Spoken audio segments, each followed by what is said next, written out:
ছিল যে আমার পাশে তার কথা মনে আসে,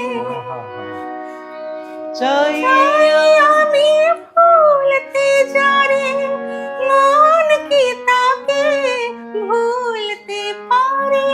আমার সাথে আমার দুই প্রিয় শিল্পী, আমার অত্যন্ত প্রিয়, I am a fan of this lady Shri Radha,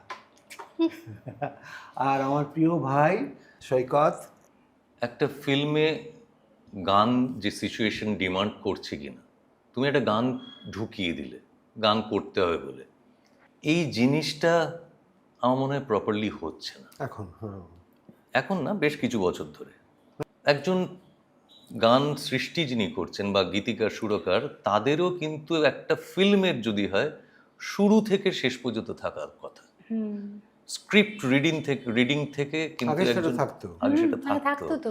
আমার যতই মনে হোক যে বেশ কিছু গান অবশ্যই আছে, কিন্তু যদি 100 আমি ধরি যে 100টা গান পপুলার যে ভালো লাগে, বা আমি কথার কথা বলছি, তার মধ্যে হয়তো দেখা যাবে দুটো গান যেটার মধ্যে কোনো অভিনয় নেই, নেই বলতে লিপসিং নেই। কারণ আমার যত বাংলা ছবিতে গাইবার কথা ছিল সেই অনুপাতে তো আমি গান করিনি, এবং সেটা আমাকে বহুভাবে শুনিয়েছেন, তুমি আন্ডার এস্টিমেটেড, তোমাকে অনেক লোকে এক্সপ্লয়েট করতে পারতেও পারেনি।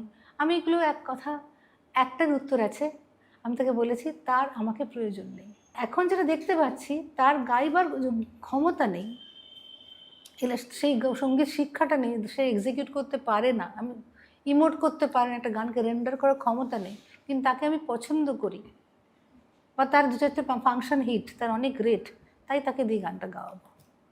लबों से चूम लो, आँखों से थाम लो मुझको, तुम ही से जन्म